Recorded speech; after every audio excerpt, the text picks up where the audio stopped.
Во время прогулки по плантациям обратили внимание на такое вот углубление в склоне чайной террасы, в котором лежит какой-то сосуд вот, с подношением местному богу земли. Тут так и написано Тушен, то есть земля и бог, два иероглифа.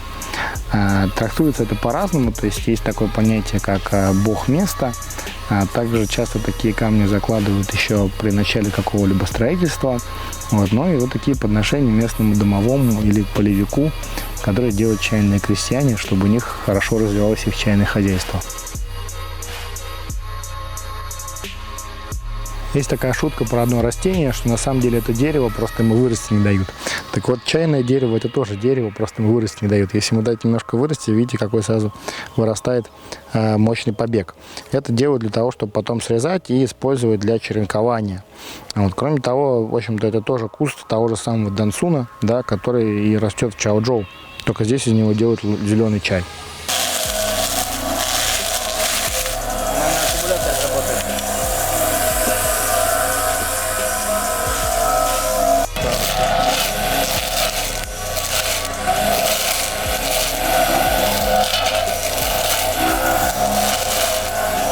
В отличие от чайных деревьев, чайные кусты по несколько раз в году подрезают.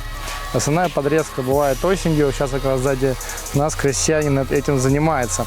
Для того, чтобы потом чай быстрее давал свежий побег, и чтобы они были на одинаковой высоте, то есть чтобы было удобно их собирать.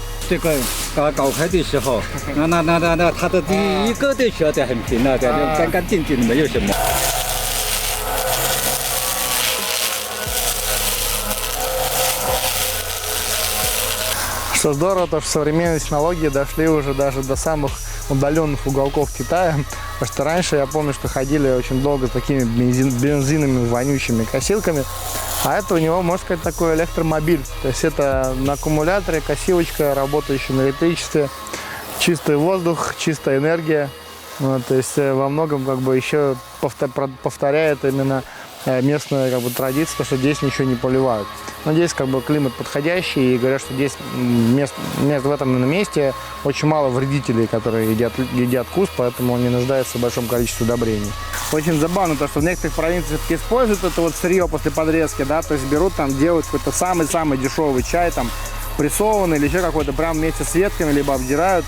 Вот сейчас такой нижний лист, там, да, кстати, местами тут даже есть и почка, пожалуйста, да, то есть в принципе, это сырье, оно хоть годно для самого-самого такого простецкого чая. Но вот здесь, например, его тоже выбрасывают. Как мы такое уже встречали тоже в Аньси, вот, в Ишань. Вот, то есть не используется и все.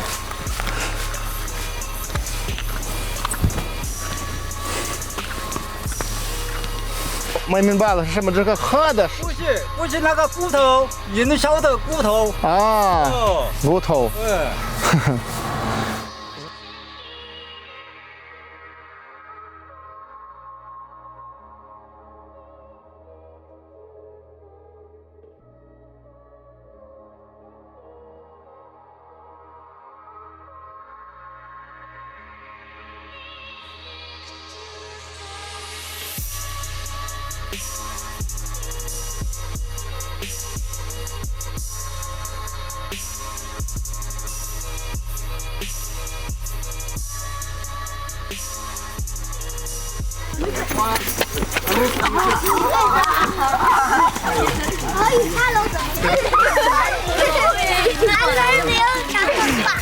Обучаем местных детей русскому языку. Дается им тяжело, но я думаю, скоро у них не будет выбора.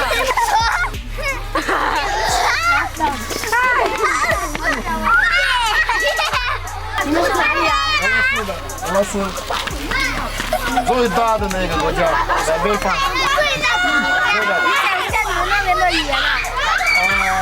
Привет. Привет. 你好。Привет. Шашлык. Шашлык.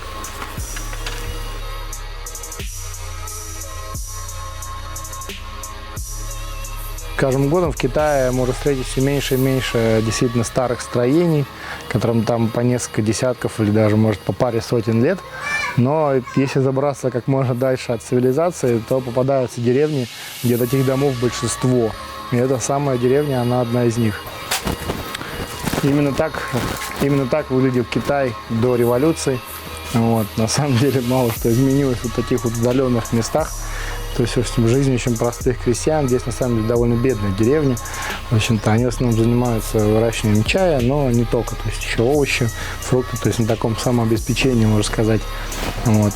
И, как вот мне сказал уже владелец местного завода чайного, говорит, что, в принципе, здесь жители очень бедно живут. И их жизнь мало влияет внешний мир на их жизнь.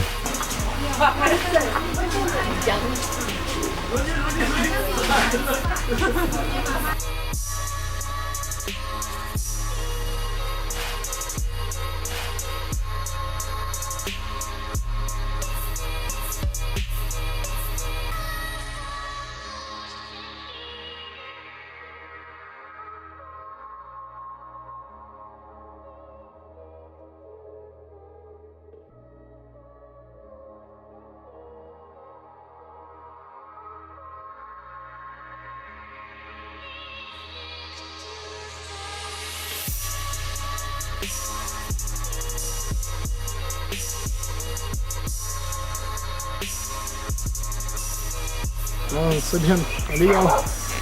玩的。 对。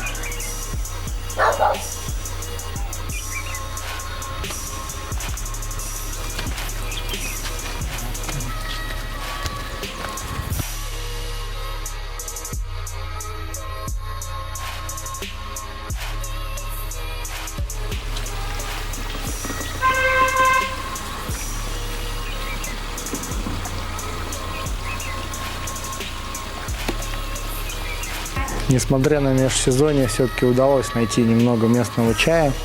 Он действительно очень забавный. То есть это выглядит абсолютно, так, ну, скажем, не очень красиво. Такое листочки немножко такие неаккуратные, скажем так, зеленого чая, но интересен он на вкус. То есть действительно он напоминает улуны, светлые немного, вот, но при этом это зеленый чай.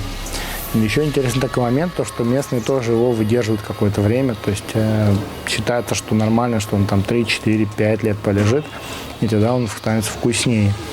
Поэтому мы купили 2 сорта, совсем по чуть-чуть, буквально вот они оба вместились в этот маленький мешочек. Вот, так чисто для ценителей, скажем так, эксклюзива. Еще очень забавно то, что местные заварят безумно крепко. То есть, на самом деле, по-моему, даже крепче, чем это делают в Чао-Джоу. То есть, такой вот гуандунский стиль, я это назвал сейчас, потому что просто безумно крепкий чай. То есть, его невозможно пить практически непривычно. То есть, очень-очень крепко. Вот, но все тут абсолютно нормально пьют именно так. И, причем проверено несколько раз. Я думаю, может, кто-нибудь один житель так любит. Нет, тут все так любят.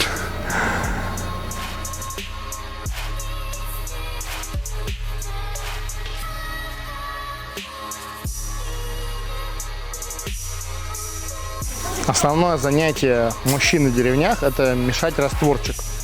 То есть реально вот бесконечная стройка происходит почти всегда. И, кстати, так как асфальт тут довольно дорогой, то обычные дороги, и все вот придворовые территории, ступеньки, лесенки и остановки, вообще все делают из бетона. Вот, поэтому такое вот смешение растворчика тут просто самое такое частое зрелище. Вот, например, сейчас тут прямо вот рядом с нашим автобусом делают лесенку. Какой вкусный пенопласт, братья. Ну. Плавают, поэтому и плавают, Серег. А, вот что не плавают. Пенопласт нажрутся. Вкусно, братья. Да, вообще, видать, очень вкусно. Дома кушать, короче. Ну, хотя ладно. Вот утка по-пекински. Пенопластовая. Пенопласт с ароматом пенопласта, блин. Вот почему мы вегетарианцы, понимаете? Есть мясо вредное, это не экологично. Вы жрете пенопласт на самом деле, а не мясо. Да-да-да. Смотрите. Они уже вдвоем стали его толбить, смотри. Че, вкусняшка, да? Вообще, блин. Славик, мы что-то, по-моему, потеряли в этой жизни. Мы не вценили весь вкус пенопласта. Ну, вообще, по-моему, честно. Они от него тащатся просто. С таким аппетитом жрать пенопласт.